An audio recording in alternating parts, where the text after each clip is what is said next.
আসসালামু আলাইকুম viewers, welcome to my YouTube channel. এই ভিডিওটিতে আমি আপনাদেরকে পোড়া বেগুনের ভর্তা তৈরি করে দেখাবো খুব সহজে।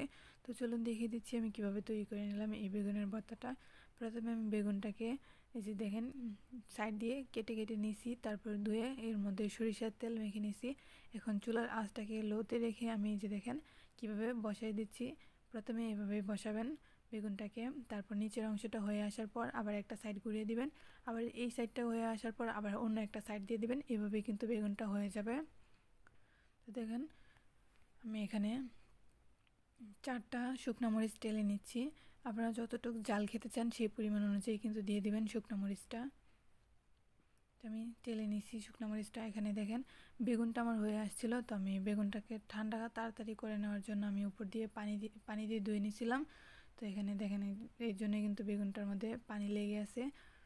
তো আপনাদের হাতে যদি সময় থাকে তাহলে এই কাজটি করবেন না। আমি তাড়াতাড়ি ঠান্ডা হয়ে আসার জন্য কিন্তু পানি দিয়ে ধুয়ে নিয়েছিলাম। তো দেখেন বেগুনের খোসাটা ছাড়িয়ে নিচ্ছি।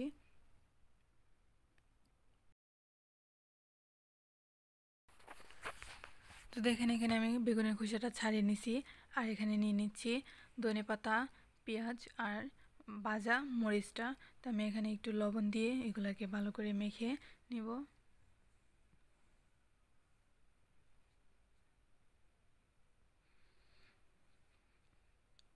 তো আপনাদের কাছে যদি আমার এই ভিডিওটি ভালো লাগে তো অবশ্যই একটি লাইক করে দিবেন এবং চ্যানেলটিকে সাবস্ক্রাইব করে রাখবেন, যাতে করে আমার চ্যানেলের নিত্য নতুন ভিডিওগুলো আপনারা সবার আগে পেতে পারেন।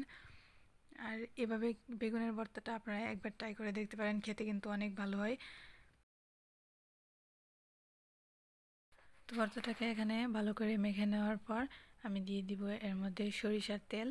আর আপনারা একটু লবণটা খেয়াল করবেন যে কতটা কেমন হয়েছে। লবণটা পারফেক্ট হলেই কিন্তু ভর্তাটা খেতে অনেক ভালো হবে।